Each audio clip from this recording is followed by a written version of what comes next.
diundang. Sungguh sebuah kehormatan kami boleh melayani dan bersama-sama kita mau berdiri buat bangsa ini. Bangsa yang kita cintai ini. Dan ini adalah puncak Sukot. Hari ini kita tetap mau terima ambil berkat-berkat Sukot.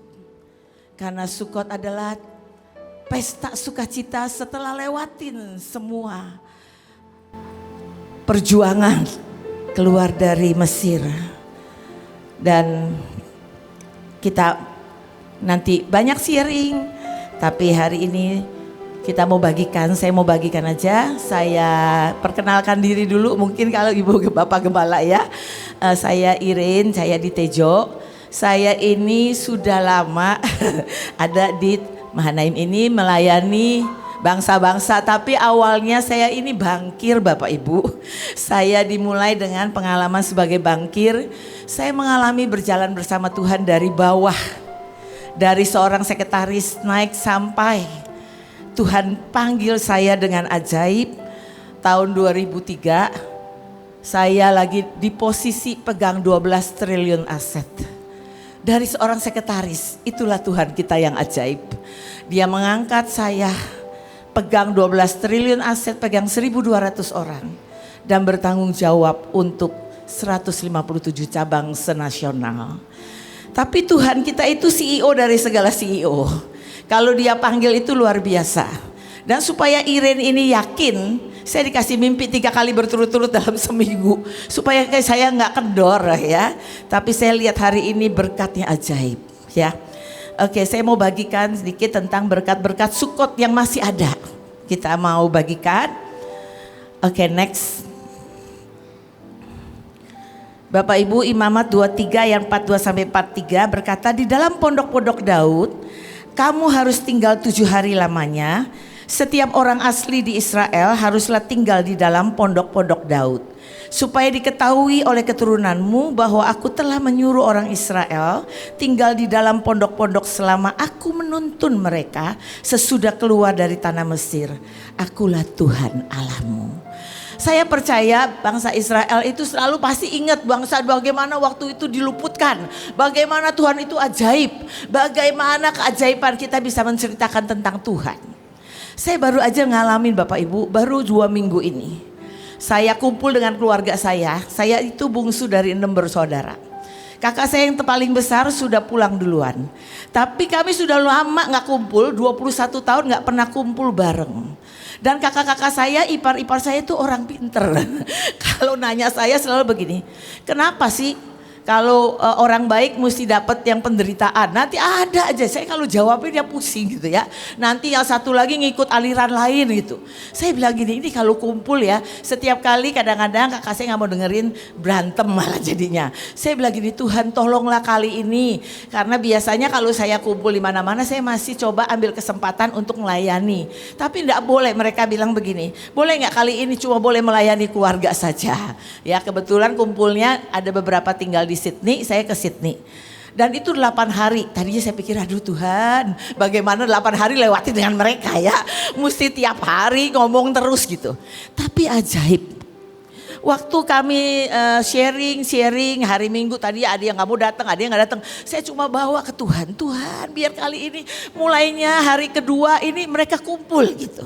Terus mereka kumpul, saya sharing. Tuhan itu ajaib. Tiba-tiba yang dulu selalu ribut gak mau ngomong Tuhan Yesus. Selalu bilang gini, dia bilang aku juga nyembah Bapak kok. Bapak yang mana namanya? Pokoknya Bapak. Terus yang satu juga begitu. Jadi saya bilang gitu, tapi waktu saya cerita. Saya bersyukur kakak saya yang kedua yang sekarang paling besar. Dia bilang begini, saya ini bertobat gara-gara saya lihat hidup dia.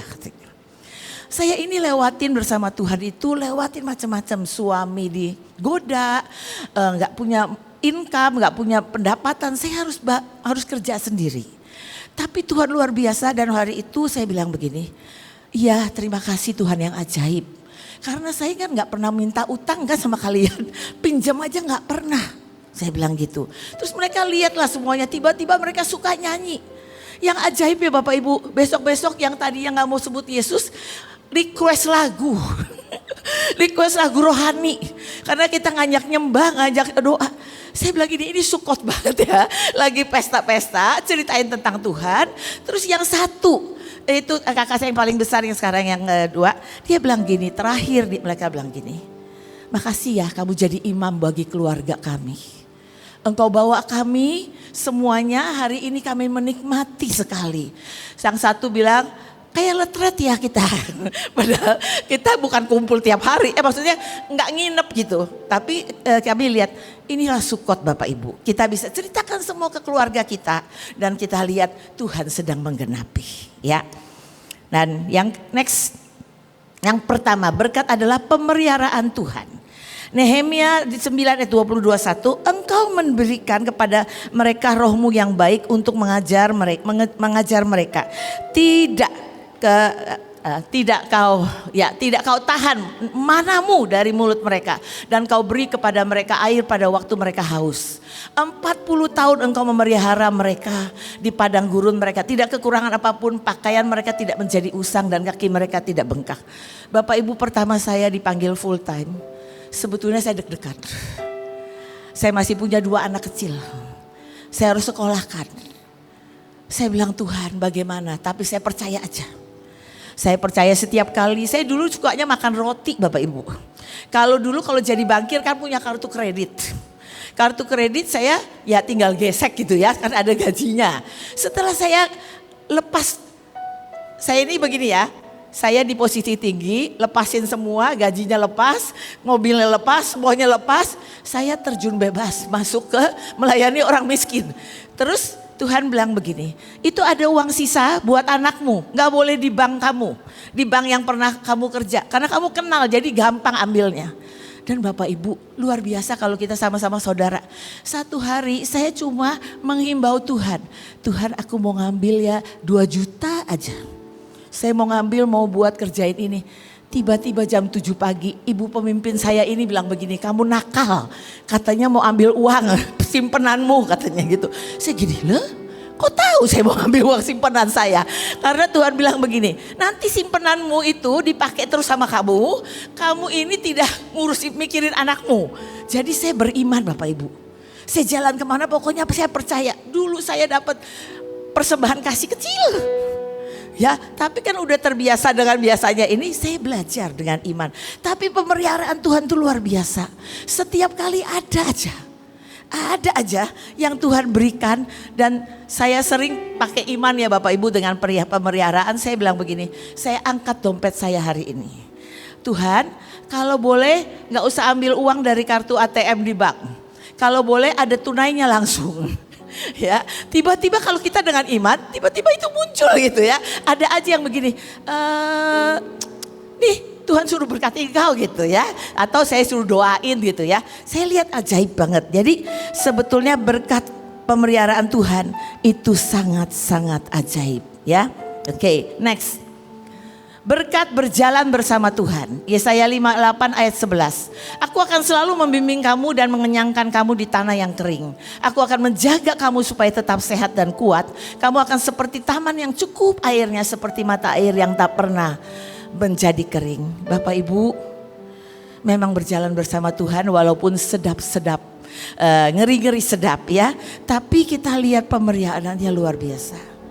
Saya coba menjalankannya dari awal. Jadi sekitar 22 tahun yang lalu waktu saya tinggalkan posisi saya memang sudah belajar berjalan bersama Tuhan. Setiap kali saya coba tanya Tuhan. Dan saya dengar khotbah dan saya dengar firman-Nya berkata, kalau engkau bangun di pagi hari maka telinga rohanimu dipertajam. Saya coba bangun jam 4 pagi. Saya baca firman dan saya mulai dengar suara Tuhan. Sampai di tempat kerja selalu mereka bilang gini, mungkin Bu Iren engkau bukan yang terpintar di bank ini, tapi engkau punya hikmat Tuhan yang kadang-kadang kami butuh nasihat yang dari itu. Dan saya bersyukur banget jalan sama Tuhan. Itu benar-benar mereka bisa melihat siapa Tuhan. Dan sampai ketika saya ngalamin macam-macam, mereka melihat berjalan bersama Tuhan itu luar biasa. Bapak Ibu, kalau saya ceritakan banyak hal, Tuhan itu kalau kita berjalan bersama Tuhan, Dia membuat segala sesuatu. Saya baru aja saya cerita lah. Kemarin saya ke Sydney, Saya ini dititipin sama kakak saya makanan 33 kilo. Saya gini, aduh banyak banget ya, beli ini. Dan kebetulan kami nanti reuninya siapa yang punya keahlian masak-masak. Dan mantu saya sudah dikenal bisa masak ikan. Ya. Jadi katanya suruh masak ikan untuk orang banyak. Terus saya juga lupa kalau masuk Australia itu gak boleh bawa yang begituan. Saya bilang begini, ayo beli bumbu, nanti repot cari bumbu. Dia beli cabai, bumbu semua, itu gak boleh datang, gak boleh masuk. Terus saya di rumah kosong, saya bilang gini, ini masih ada buah nih, buah per, saya mau bawa saya bawa 2 per mau makan di pesawat. Lupa semuanya Bapak Ibu. Dan saya bawa kakak saya yang tua, itu dia perlu kursi roda, jadi pakai kursi roda. Nah waktu di pesawat kursi roda itu Nancy datang ke saya, anak saya, dia bilang begini, Mami kalau pakai kursi roda tunggu pesawat kosong baru diantar. Lama sekali kata dia gitu. Terus saya bilang gini, aduh Tuhan bagaimana ya, nanti kalau jalannya jauh bagaimana ya. Terus Tuhan bilang tunggu, saya tunggu Bapak Ibu. Begitu saya tunggu memang lama, wah banyak birokrasinya. Tapi mereka lagi ngomel, saya bilang begini, udah anggap aja. Jadi kita lihat kalau pesawat mereka itu benar-benar sungguh-sungguh. Jadi nanti ada pintu lain terbuka, ada bus dinaikin ke atas, mereka dipindahin satu-satu. Sangat bagus memang, jadi lama. Jadi lama. Tapi kita bilang ya udah enggak apa-apa. Bapak Ibu yang ajaib. Setelah kami keluar dari imigrasi, kami lihat bagasi udah diambil, ngantrinya ampun 2 jam kali kalau mesti jalan seperti itu. Saya gini, Tuhan bagaimana ya Tuhan, ini kalau 2 jam ini. Terus tiba-tiba pegawainya datang, ngadep Nancy bilang begini, kamu bawa apa aja ini, banyak bener.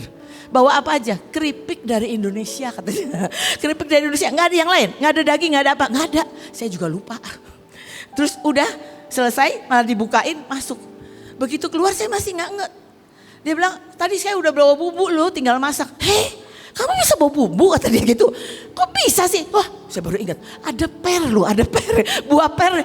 Sebetulnya Bapak Ibu baru aja bulan lalu teman saya ke sana. Itu ketahuan dia cuma bawa buah yang gak habis dari pesawat. Itu ditandain. Besok kalau datang lagi pasti ditandain. Saya gini. Jalan sama Tuhan tuh ajaib ya. Saya aja saya nggak sadar kalau saya ini bawa bumbu. Tapi itulah Tuhan ya yang ajaib. Oke. Lalu kita mau ambil juga berkat yang ketiga yaitu berkat kelimpahan. Imamat 25 ayat 19, bila kamu taat tanah itu akan menjadi sangat subur sehingga hasilnya berkelimpahan. Dan kamu akan makan sepuas-puasnya dengan tentram. Bapak Ibu Yohanes 10 ayat 10b berkata, Tuhan datang untuk kita mempunyai hidup. Tapi mempunyai hidup dalam segala kelimpahan. Saya melihat kelimpahan itu bukan cuma uang. Tapi kelimpahan sukacita. Kelimpahan damai sejahtera. Kelimpahan tenang. Saya baru aja pulang dari Surabaya, saya khotbah tentang berhati lembut tapi tangguh. Kalau saya cerita, saya ingat kalau orang berhati lembut bukan lemah. Tapi dia hati yang kelembutan tapi kuat. Kalau dulu film film Kung Fu Panda ada inner peace di dalam. Jadi bukan karena faktor apa aja. Saya ingat Bapak Ibu, yang namanya kelimpahan tuh kita bisa tetap tenang. Sekalipun semua terjadi yang gak enak. Bapak Ibu singkat cerita, saya ngalamin berjalan bersama Tuhan dengan ajaib. Saya diproses di bank, saya dituntut 33 miliar, saya bisa masuk penjara. Yang kedua saya lewatin bersama di keluarga. Tapi yang paling ini adalah hampir 14 tahun yang lalu. Saya dengar suara Tuhan padahal Bapak Ibu, tapi hari itu Tuhan tidak bicara. Tiba-tiba rumah saya terbakar, 97% barang saya habis. Tapi yang lebih lagi adalah anak saya yang kedua. Umur 20 menjelang 21 tahun terbakar gosong dari ujung rambut sampai ujung kaki. Hari itu saya sedang pelayanan di Bekasi. Rumah saya hari itu di Jakarta. Hari itu saya nggak tahu apa-apa. Jam 2:30 pagi. Saya itu ditelepon. Mami kebakaran, saya pikir saya mimpi. Saya telepon, saya coba, saya kaget sebagai ibu yang seperti tidak berdaya.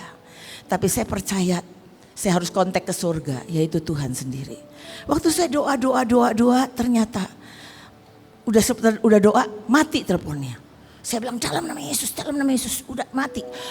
Telepon apinya berhenti. Tapi ternyata mati. Dia telepon kakaknya karena kakaknya ikut saya. Kakaknya cuma dengar dia detik terakhir. Dalam nama Yesus. Dia bilang Tuhan Yesus tolong. Itu kata-kata terakhir. Singkat cerita Tuhan baru bilang sama saya, anakmu pingsan cepat pulang. Singkat cerita saya ke rumah duka Bapak Ibu. Kalau bukan Tuhan yang pegang saya dengan kelimpahan damai sejahtera. Percaya bahwa Tuhan pegang kendali. Karena ayat pertama saya adalah Roma 8 ayat 28. Bahwa Tuhan turut bekerja dalam segala sesuatu. Untuk mendatangkan kebaikan bagi orang yang mengasihi. Yang terpanggil sesuai rencananya. Dan saya tenang. Dan Bapak Ibu saya lihat. Coba lihat anak yang mau 21 tahun ya Bapak Ibu. Gosong dari ujung rambut sampai ujung kaki. Hitam gak kelihatan wajahnya. Udah gak kelihatan. Saya pegang ininya masih basah darah. Dan akhirnya saya bilang nak ketemu lagi di surga. Dan tiba-tiba Bapak Ibu itu dipegang hati saya oleh Tuhan. Sangat ajaib. Saya gak khawatir, saya gak apa, saya tenang. Tapi di rumah duka. Jadi antara mimpi gak mimpi ya Bapak Ibu. Begitu rumah duka saya lihat ini teman saya datang dari mana-mana berbagai agama. Loh ini gak mimpi ya. Terus saya lihat petiknya, saya tahu ini nyata. Saya nangis, saya nyembah Tuhan. Dan tiba-tiba Tuhan hadir, datang dan dia bilang biarkan aku didik dia di sini. Dan setelah itu saya jalani di rumah duka. Saya tahu Tuhan pegang saya. Tuhan ajari aku bereaksi benar. Supaya ini aku tetap kelimpahan dengan percaya, iman dan semuanya. Dan ajaib banget. Bapak Ibu di salah satu di rumah duka. Saya itu dikasih firman bahwa Iren diuji seperti Ayub, tapi didapati seperti emas murni. Saya masih gak percaya Bapak Ibu. Saya pikir itu untuk menghibur saya. Tapi ternyata setelah semua dikubur, anak saya dikubur, anak-anak buah saya itu menghitung semua berkat yang ada di rumah duka. Itu kalau bukan rekayasa Tuhan, gak mungkin Bapak Ibu. Jumlahnya itu 9 baru sisanya. Dan Tuhan berkata, kalau engkau beli emas batangan 24 karat, itu ada 999-nya. Reaksimu membuat engkau seperti emas murni di hadapanku. Dan sejak itu saya menikmati benar-benar ajaibnya Tuhan, berkelimpahan. Kemanapun ngalamin kelimpahan di sini. Itu yang kami mau berbagi bahwa bagaimana kita berdiri buat bangsa ini. Tapi kita hidup kelimpahan. Baik, next. Berkat kemenangan, Ulangan 9, 1 dan 3. Dengarlah hai Israel, engkau sekarang hendak menyeberangi sungai Yordan untuk masuk menduduki bangsa-bangsa yang lebih besar dan lebih kuat daripadamu. Ketahuilah pada hari ini bahwa Tuhan Allahmu, dialah yang berjalan di depanmu sebagai api yang menghanguskan. Dialah yang akan memunahkan mereka dan mendudukkan mereka di hadapanmu. Bapak Ibu, saya punya seorang teman, anak Tuhan yang sangat cinta Tuhan. Dan dia itu begitu masuk ke sebuah perusahaan, dia itu sangat selalu tanya Tuhan. Dan itu sangat dibuat berhasil. Tapi ada yang ngiri. Jadi dia difitnah bahwa dia itu pakai uang perusahaan. Jadi dia dicurigain sama bos, sama pemiliknya. Akhirnya dia benar-benar Tuhan, aku ini kejebak. Hari itu ada budget yang harusnya bosnya yang tanda tangan, karena bosnya di luar, dia tanda tangan. Dia bilang aku kejebak Tuhan, aku kejebak. Ini bagaimana Tuhan? Tapi dia selalu bilang gini, Tuhan engkau berkata engkau Yehova Nisi. Engkau panci kemenangan kami, engkau panci kemenanganku. Tolong Tuhan buka jalan, engkau pembela kami. Engkau tolong Tuhan. Satu hari ini yang fitnah dia itu ngiri banget. Tiba-tiba ada satu orang, ada satu temannya dia, itu dibawa orang yang memfitnah dia. Sebetulnya dia takut banget, pekerjaannya terancam. Tapi dia berani bersaksi bahwa saya dengar sendiri dan saya tahu hari itu bukan beliau yang tanda tangan. Tapi karena disuruh tanda tangan bukan beliau yang inisiatif. Terus malah disaporkan dan akhirnya Ternyata yang lapor ini malah lebih banyak pakai uang perusahaan. Akhirnya di switch, orang ini dapat kemenangan, malah diangkat posisinya jadi orang kepercayaannya pemilik. Saya bilang ajaib ya. Berarti dia dengan iman berkata, engkau pembelaku, engkau panji kemenanganku, engkau Jehovah Nisi. Sampai dia ngalami sampai sekarang hidupnya sangat memberkati. Ya. Dan next. Bapak Ibu, Yoel 2 ayat 12 sampai 13. Demikianlah firman Tuhan. Tetapi sekarang juga berbaliklah kepadaku dengan segenap hatimu, koyakanlah hatimu dan jangan pakaianmu. Berbaliklah kepada Tuhan Allahmu sebab Ia pengasih dan penyayang, panjang sabar dan berlimpah kasih setia, dan Ia menyesal karena hukumannya. Bapak Ibu, saya tahu dalam perjalanan Bapak Ibu mengembalakan semuanya tidak mudah ya Bapak Ibu. Ada yang lancar semua, tidak ada masalah. Selalu ada ya, ada naik turunnya ya. Saya tahu kadang-kadang hati kita ini bisa biasa-biasa saja. Dan saya melihat kalau saya berjalan dengan Tuhan tanpa cinta, ini kayaknya males banget. Kayaknya gak ada pengharapan, semuanya kita lihat dengan semua yang kayaknya kendala demi kendala. Tapi saya belajar untuk coba mencintai apa yang Tuhan suka. Mulainya dengan saya selalu bilang gini, Tuhan ajari aku mencintaimu dengan sisi yang berbeda. Jadi bahkan di lembah saya bisa menikmati firman-Nya. Di lembah saya bisa menikmati cintanya. Saya bisa menikmati setiap hal yang Tuhan izinkan. Tiba-tiba saya ngerti. Ya, ternyata setelah saya buka tentang hati lemah lembut tadi, orang yang lemah lembut adalah orang yang sensitif dengan Tuhan. Tiba-tiba hari itu 13 tahun yang lalu saya tiba-tiba ngerti Bapak Ibu bahwa Tuhan tidak jahat. Tiba-tiba saya mengerti kalau Tuhan izinkan pasti Dia pegangi saya.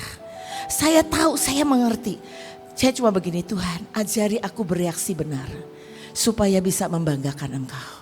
Dan selanjutnya kita benar-benar yuk kita minta balik lagi gereja Tuhan. Saya rasakan banget Tuhan ingin bangkitkan gereja Tuhan. Terutama ibu-ibu gembala dan bapak gembala. Ibu gembala yang semangat akan menopang bapak gembala dengan ajaib. Bapak gembala juga akan benar-benar menikmati semuanya. Dan Tuhan berkata, aku mau bangkitkan gereja. Dari semua gereja, dari semua, mari kita akan lihat Tuhan curahkan berkat Sukot ini kepada setiap gereja. Dan kita akan benar-benar terus jalan dengan sangat semangat, excited karena Tuhan itu ajaib. Waktu kita doakan bangsa kita dengan cinta, Tuhan dengar dengan merdu dan baunya harum di hadapan Tuhan. Terakhir, berdiri untuk bangsa tercinta kita. 2 Tawari 7 ayat 14. Dan umatku yang atasnya namaku disebut merendahkan diri, berdoa dan mencari wajahku. Lalu berbalik dari jalan-jalannya yang jahat. Maka aku akan mendengar dari surga dan mengampuni dosa mereka serta memulihkan negeri mereka. Bapak Ibu, tanggal 31 Agustus kemarin harusnya kami punya acara dengan Pemkot untuk acara jalan pagi. Saya siapkan hari itu, saya dapatnya bunga Bapak Ibu. Saya mau kasih bunga tapi bukan bunga asli. Bunga yang dari kertas itu tapi pakai kata-kata bagus, kata-kata positif gitu. Tapi akhirnya karena demo di Jakarta tidak diadakan lah. Lalu kami bagaimana ya, kami mau bagikan ke semua orang supaya ini jangan demonya makin panas, supaya reda. Hari itu saya bahkan ditanya gini, harusnya kita ini bagi makanan bukan bagi bunga. Tapi saya kok dapatnya bagi bunga, karena bunganya sudah ada. Saya bilang ayo kita datang ke ojol, ke supir taksi, ke pemulung, ke semua orang yang di situ, polisi-polisi. Kami bagikan Bapak Ibu. Yang saya kaget Bapak Ibu, tiba-tiba ojolnya malah ikutin kita bawa bunga asli, bagi-bagi. Jadi apa yang kita kerjakan gereja Tuhan bisa meradiasi, jadi menularkan.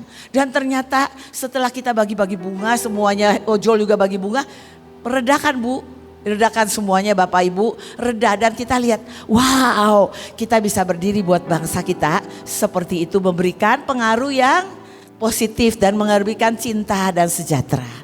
Saya tutup sharing saya hari ini bahwa kita yuk mau terima berkat Sukot yang terakhir.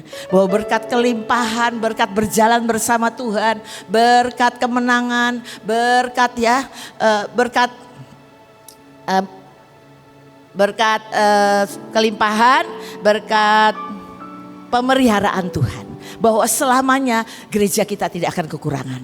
Jemaat kita tidak akan kekurangan. Apa yang kita doakan, mereka akan melewati 7 tahun kelimpahan. Mereka akan bukan lewatin masa-masa yang susah. Tapi gereja Tuhan punya otoritas. Kita punya otoritas, kita punya cinta. Dan Tuhan disukakan, Tuhan akan berjalan bersama kita.